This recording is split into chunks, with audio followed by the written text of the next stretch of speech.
स्वागत है आपका हमारे चैनल मूवी सीन्स में। दोस्तों जरा सोचिए कि अगर आपके पास डोरेमोन जैसा एनीवेयर डोर आ जाए जिससे आप पूरी दुनिया में कहीं भी जा सकते हैं तो कैसा होगा, मजा आएगा ना। आज की इस मूवी द पोर्टेबल डोर में हम ऐसा ही कुछ देखेंगे, लेकिन देखने से पहले आप वीडियो को लाइक और चैनल को सब्सक्राइब जरूर करेंगे। इस मूवी की शुरुआत में हम दरवाजों से भरा हुआ एक कमरा देखते हैं जहां एक आदमी आकर बेबी ड्रैगन पकड़ने वाला होता है, लेकिन तभी वो गायब हो जाता है और बाहर खड़ा दूसरा आदमी दरवाजे को बंद करते हुए कहता है Who closes the door keeps the door. जो दरवाजा बंद करेगा दरवाजा उसका हो जाएगा। अंदर खड़ा आदमी अपनी एनर्जी से उसे रोकने की कोशिश करता है लेकिन असफल हो जाता है। अगले सीन में हम देखते हैं कि पॉल अपनी जॉब का इंटरव्यू देने के लिए लेट हो चुका है। वो वहां पहुंचकर लाइन में लग जाता है, तभी एक आदमी उसे अपनी बातों में डिस्ट्रैक्ट करता है जिस वजह से लाइन लंबी हो जाती है। वो परेशान होकर लाइन में खड़ा होने वाला होता है कि तभी एक डॉग उसका मफलर लेकर भाग जाता है। पॉल उसे चेज करता हुआ एक जगह पहुंचता है जहां इंटरव्यू चल रहा था। वो सोचता है कि यहाँ ट्राई करना चाहिए। वो जगह काफी ऑड होती है। वहां उसे एक लड़की मिलती है जो उससे ठीक से बात नहीं करती। डेनिस नाम का आदमी इसे अपने साथ ले जाता है जहां काफी लोग बैठे इसका इंटरव्यू लेते हैं। पॉल का इंटरव्यू कुछ खास नहीं जाता। वो कहता है कि मैं इत्तेफाक से कोइंसिडेंस से यहाँ पर पहुंचा हूँ। इंटरव्यू के बीच में पॉल बार बार एक दीवार की तरफ देख रहा था। जब हम्फ्री उससे पूछता है तो वो बताता है कि दीवार पर एक क्रैक है जो लंदन के मैप की तरह लग रहा है। हम्फ्री उसमें अपना इंटरेस्ट दिखाता है लेकिन डेनिस उसे बाहर भेज देता है। पॉल अब घर आ जाता है। उसके पास कोई जॉब नहीं है और उसे पैसे की काफी जरूरत है।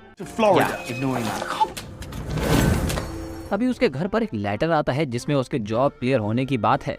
वो काफी खुश होता है और अगले दिन तैयार होकर वहां पहुंचता है। वहां उसे हम्फ्री मिलता है जो उसे देखकर काफी खुश होता है, लेकिन बाकी लोग थोड़े डाउट में होते हैं। इवन रोजी तो ये तक कह देती है कि तुम्हारे पास अपना डिसीजन चेंज करने के लिए आखिरी मौका है। डेनिस उसे अपने साथ ले जाता है। एक जगह पर तो उन्हें स्टेपलर दिखता है जिससे वो बचते हुए जाते हैं। पॉल उस अजीब सी जगह को देखकर काफी हैरान होता है जहाँ पर काफी सारे लोग कुछ ना कुछ प्रिंटर से टाइप कर रहे थे।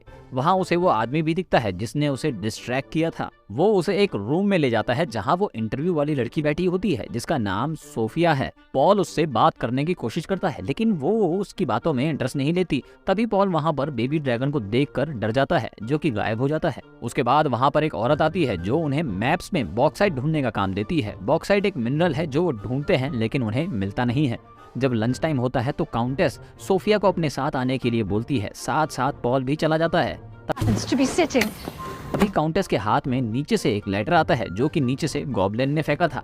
वहाँ एक लड़की डेलिया अटॉर्नमेंट बुक पढ़ रही है। बुक में एक ऐसा पार्ट है जिसमें मेन कैरेक्टर फाउंटेन में गिर जाती है। असल खेल अब शुरू होता है, ध्यान से सुनना। जब काउंटेस सोफिया से कहती है कि जब वो लड़की पढ़ते हुए फाउंटेन वाले पार्ट पर पहुंचे तो मुझे इशारा कर देना। सोफिया कंफ्यूज होती है कि मैं इतनी दूर से उसकी बुक में कैसे देखूंगी, लेकिन कुछ देर के बाद काफी दूर से भी सोफिया समझ पा रही थी कि डेलिया कौन सी लाइन पढ़ रही है। बुक में वो सीन आते ही सोफिया काउंटेस को इशारा करती है। काउंटेस वहाँ एक लड़के को अपने जादू से फाउंटेन में गिरा देती है।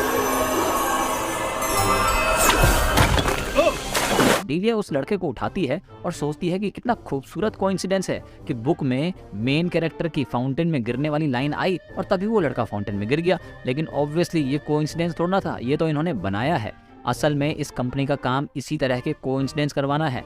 ये लोग क्लाइंट्स के इंस्टिंक्ट और गट फीलिंग को इन्फ्लुएंस करते हैं ताकि वो अपना कोई फाइनल डिसीजन कर सके। और फाइनली सोफिया को भी अपनी पावर्स का पता चल चुका है कि वो किसी का भी माइंड रीड कर सकती है। काउंटेस सोफिया को अपने साथ ले जाती है और पॉल वापस अपने रूम में आकर लंच करने लगता है। उसका हाथ जब मैप के ऊपर आता है तो उसे अपने हाथ में कुछ अजीब सी वाइब्रेशन फील होती है। वो चेक करने लगता है, तभी वहाँ हम्फ्री आकर उसका हाथ पकड़कर उसे मैप में चलाने को कहता है।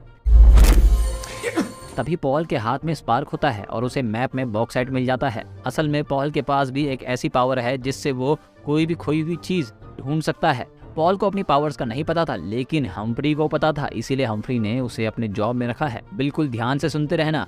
हम्फ्री उसे अपने ऑफिस में ले जाता है और उसे बताता है कि उससे पहले इस कंपनी को उसके पापा चलाते थे जो कि एक बुरे इंसान थे और 12 साल की उम्र में उन्होंने उससे एक कॉन्ट्रैक्ट साइन करवाया जिसमें लिखा था कि अगर उसने अपने पापा को धोखा दिया तो हम्फ्री की आत्मा उसके पापा के कब्जे में हो जाएगी। लेकिन उसके पापा अचानक कहीं खो गए और वापस नहीं आए तो सबको लगा कि वो मर चुके हैं।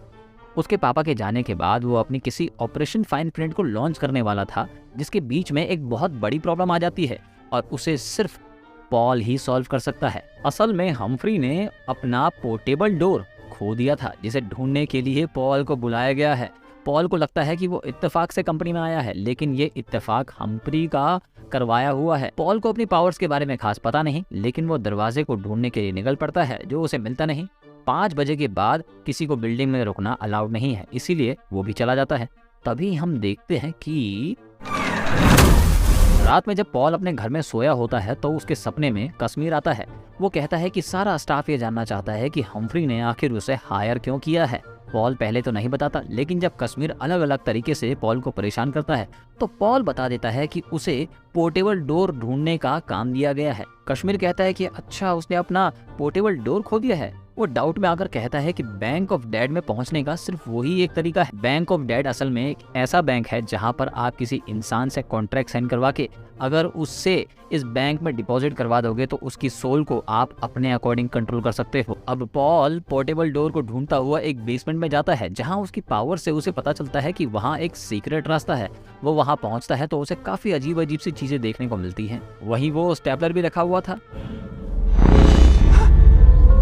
जब वो उसे पकड़ने वाला होता है तो उसे अपनी पावर से पता चलता है कि वो स्टेपलर असल में एक गॉब्लिन है। वो उसे क्रॉस कर देता है। उसे एक अजीब सी वाइब्रेशन फील होती है। जब वो अपना हाथ आगे बढ़ाता है तो आगे उसे दिखता है वो पोर्टेबल डोर। वो उसे ओपन करके दूसरी तरफ जाता है तो वो डोर एक टाउल बन जाता है। वो हम्फ्री के ऑफिस के बाहर पहुंच गया है। अब जरा बड़ी ध्यान से सुनना। वहाँ हम्फ्री ऑपरेशन फाइन प्रिंट के बारे में बता रहा है, जिसमें वो हर इंसान से कॉन्ट्रैक्ट साइन करवा लेंगे, जिससे वो उनके इंस्टिंक्ट को इन्फ्लुएंस करके उनके डिसीजंस को कंट्रोल कर सकेंगे। वो एग्जांपल के लिए सोफिया की कुछ वीडियोस दिखाता है जिससे उसने धोखे से कॉन्ट्रैक्ट साइन करवा लिया और इसी वजह से वो कुछ टाइम से उसके इंस्टिंक्ट को कंट्रोल कर रहा था। जब पॉल ये सुनता है तो वो समझ जाता है कि इसीलिए सोफिया कुछ टाइम से इरिटेटेड फील कर रही है और अजीब सा बिहेव कर रही है। हम्फ्री इससे बिलियनर्स और पॉलिटिशियंस के डिसीजंस को अपने हिसाब से कंट्रोल करेगा, जो कि ऑब्वियसली गलत है। जब सब लोग बाहर आने वाले होते हैं तो पॉल घबराकर पोर्टेबल डोर यूज करने की कोशिश करता है, लेकिन वो होता नहीं। टावल पर लिखा होता है कि पोर्टेबल डोर यूज करने के लिए आपको बोलना है नॉक नॉक और लोकेशन का नाम लेना है। आप वहां पहुंच जाएंगे। पॉल वहां से निकलकर सुपरमार्केट के फ्रिज के अंदर बंद हो जाता है। वो हड़बड़ाता हुआ वापस अपने ऑफिस जाता है और सोफिया का आईडी कार्ड बाहर फेंक के उसे पोर्टेबल डोर दिखाता है। Knock, knock. अब जरा ध्यान से सुनना। वो बिना लोकेशन बोले डोर ओपन करते हैं, लेकिन वो एक अजीब सी जगह पर पहुंच जाते हैं, जैसा कि हमने मूवी की स्टार्टिंग में देखा था, जहां पर ढेर सारे दरवाजे होते हैं। Something's gone wrong. उन्हें वहां पर किसी की आवाज आती है और डर के मारे वापस आ जाते हैं। वो इस बार अपने फ्लैट की लोकेशन बोलता है और वहां पहुंच जाता है। अब सोफिया काफी एक्साइटेड होती है। वो दोनों साथ में पूरी दुनिया की बेहतरीन से बेहतरीन जगह घूमते हैं और काफी अच्छा टाइम स्पेंड करते हैं। वो पोर्टेबल डोर से रोज नई नई जगह एक्सप्लोर करते हैं। फाइनली सोफिया कहती है कि यार, मुझे कुछ टाइम से ऐसा फील हो रहा है कि मेरी गट फीलिंग्स मेरे अकॉर्डिंग नहीं चल रही। पॉल उसे बताता है कि हम्फ्री ने तुमसे एक कॉन्ट्रैक्ट साइन करवाया था जिसमें तुमने अपनी सोल उसे दे दी है। अब वो तुम्हारे इंस्टिंक्ट को कंट्रोल कर रहा है। वो डिसाइड करते हैं कि सोफिया का कॉन्ट्रैक्ट ढूंढकर वो लोग उसे फाड़ देंगे। वो जैसे ही अपने ऑफिस में पहुंचते हैं, वहां डेनिस आता है जिसे पता है कि उनके पास पोर्टेबल डोर है। वो कहता है कि उन्हें वो डोर हम्फ्री को देकर यहाँ से चले जाना चाहिए। बिल्डिंग 5 बजे क्लोज हो जाती है और उसके बाद कोई बिल्डिंग में आना अलाउड नहीं है ना। लेकिन पॉल और सोफिया 5 बजे के बाद वहां उस कॉन्ट्रैक्ट को ढूंढने आते हैं, जहां उन्हें ढेर सारे प्रिंटर्स दिखते हैं जिनके पेपर्स में ऑपरेशन फाइन प्रिंट के बारे में लिखा था। सोफिया एक पेपर ले लेती है। वो आगे जाते हैं तो उन्हें वहां पर वही स्टेपलर दिखता है जिसका वो लोग पीछा करते हुए बैंक ऑफ डेड के ऊपर पहुंचते हैं। वो उस कॉन्ट्रैक्ट को पढ़ते हैं जिसमें लिखा था कि इसे अगर आप साइन कर लेते हैं तो आपकी सोल, इंस्टिंक्ट और डिजायर्स JW वेल्स कंपनी की हो जाएगी और वो अपने अकॉर्डिंग उसे यूज कर सकते हैं। इन कॉन्ट्रैक्ट्स को बैंक ऑफ डेड में ही रखा जाएगा। सेम इसी तरह उन्होंने सोफिया की सोल भी चुरा ली थी। जब वो लोग वहां से जाने लगते हैं तो ढेर सारे गॉब्लिन उनका पीछा करते हैं। वो वहां से भागते हुए एक जगह पर पहुंचते हैं No, I did not. जहां उन्हें डेनिस की आवाज सुनाई देती है। जब वो देखते हैं तो उन्हें पता चलता है कि डेनिस भी असल में एक गॉब्लिन है। अब ये दोनों दुनिया भर के सवाल जवाब करने लगते हैं। वो उन्हें डांटते हुए कहता है कि इसी वजह से तुम्हें 5 बजे के बाद एंट्री नहीं है। तभी वहां पर हम्फ्री आ जाता है जो उसे डांटता है। जब डेनिस उससे बहस करने लगता है तो हम्फ्री अपने जादू से कुछ गॉब्लिन्स को कैलकुलेटर और बाकी चीजों में चेंज कर देता है। पॉल और सोफिया डोर का यूज करके वहां से निकलने ही वाले होते हैं कि अचानक हम्फ्री देख लेता है कि पोर्टेबल डोर। वो जाकर डोर को बंद होने से पहले पकड़ लेता है और कहता है, Who closes the door keeps the door. जो दरवाजा बंद करता है दरवाज़ा उसका हो जाता है। अब सोफिया से गलती ये हुई कि उसने लोकेशन का नाम नहीं लिया, जिससे वो दोबारा दरवाजे की दुनिया में पहुंच जाते हैं जिसे नेदर कहते हैं। अब यहाँ पे दरवाजे तो बहुत सारे हैं, लेकिन यहाँ का कोई भी दरवाज़ा कहीं नहीं जाता, लेकिन उन्हें वापस यहीं पर ले आता है। अंदर एक आदमी भी था जो उनके पास आता है, और ये आदमी असल में और कोई नहीं बल्कि हम्फ्री का फादर जॉन है। आपको याद होगा कि हमने मूवी की शुरुआत में एक आदमी दिखाया था जो यहाँ बंद हो गया था। वो हम्फ्री का फादर जॉन ही था जिसे धोखे से हम्फ्री ने यहाँ नेदर में बंद कर दिया था और खुद उसकी कंपनी को टेक ओवर कर दिया था। जॉन बताता है कि उसके बेटे के इरादे बचपन से ही बुरे थे और मैं उसके खिलाफ था, इसीलिए उसने धोखे से मुझे यहाँ बंद कर दिया और वो सालों से यहाँ फंसा हुआ है। हम्फ्री बुरा इंसान है, इसीलिए जॉन ने उससे वो कॉन्ट्रैक्ट साइन करवाया जिसमें लिखा था कि हम्फ्री की सोल उसके पापा कंट्रोल करेंगे, लेकिन ये तब तक वैलिड नहीं हो सकती जब तक कि उस कॉन्ट्रैक्ट को बैंक ऑफ डेड में नहीं डाला जाएगा। जॉन एक विजर्ड है, वैसे ही उसका बेटा भी एक विजर्ड यानी कि जादूगर है। अब पॉल कहता है कि अच्छा तो ऐसा करते हैं कि हम इस कॉन्ट्रैक्ट को बैंक ऑफ डेड तक पहुंचा देते हैं जिससे उसकी सोल इनकी हो जाएगी, लेकिन उसके लिए यहाँ से बाहर भी तो निकलना है, जो कि बिल्कुल इम्पॉसिबल है क्योंकि यहाँ का कोई भी दरवाज़ा कहीं नहीं जाता।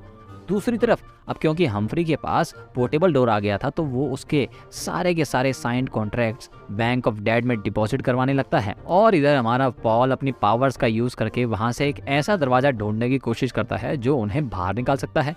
जॉन को पता है कि ऐसा कोई दरवाजा है ही नहीं, पर अचानक वो एक दरवाजे पर हाथ लगाता है जो बाहर निकल रहा था, जिससे वो लोग बाहर निकल जाते हैं। जॉन तो भाई साहब बहुत खुश होता है क्योंकि काफी टाइम के बाद वो असल दुनिया में आया था।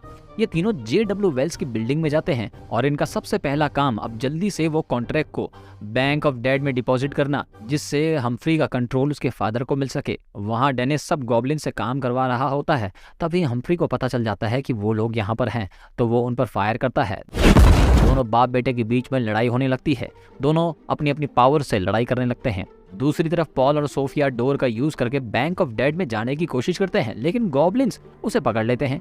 डेनिस सबको हटने के लिए कहता है। रोजी अपने हाथ में एक स्टेपलर लेकर आती है जिसे जॉन वापस से गॉब्लिन बना देता है।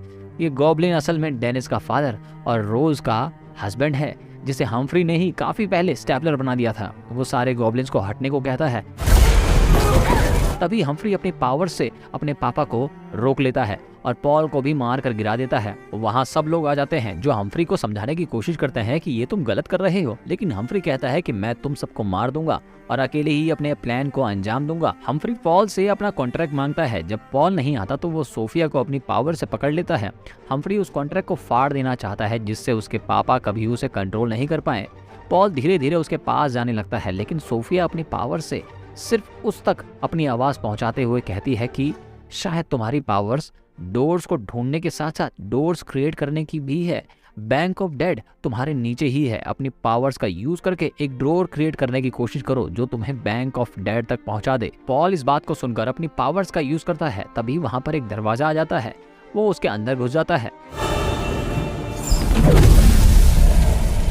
अब पॉल बैंक ऑफ डेड पहुंच जाता है और हम्फ्री का अपने फादर के साथ किया हुआ कॉन्ट्रैक्ट डिपॉजिट कर देता है। जैसे ही वो कॉन्ट्रैक्ट डिपॉजिट करता है, वैसे ही हम्फ्री की सोल अब उसके पापा की हो गई है। वो उसे अपनी पावर से पकड़ लेता है और नेदर में जाने को कहता है। हम्फ्री रोने लगता है, लेकिन उसके पापा उसे जबरदस्ती नेदर में लॉक कर देते हैं और डोर दोबारा से टावल बन जाता है। जॉन टावल से टैग फाड़ देता है जिससे उसे कोई भी यूज नहीं कर पाएगा। तभी वहाँ पॉल भी आ जाता है जिसके पास सोफिया का कॉन्ट्रैक्ट भी था। वो टावल को बाकी सारे टावल्स के साथ मिक्स कर देते हैं। अब इन दोनों को दोबारा कंपनी में हायर कर लिया जाता है। मूवी के आखिर में हम देखते हैं कि एक लेडी टावल्स को एक होटल में ले जाती है और कहती है, हाउसकीपिंग नॉक नॉक। इसी के साथ ये मूवी यहीं पर समाप्त हो जाती है। आप हमें कमेंट करके बताएंगे कि अगर आपके पास ऐसा डोर आ जाए तो आप क्या करेंगे। आप वीडियो को लाइक किए बिना नहीं जाएंगे और ऐसी मूवी एक्सप्लेनेशन के लिए हमारे चैनल को सब्सक्राइब जरूर करेंगे। देखने के लिए बहुत बहुत शुक्रिया। Thank you so much.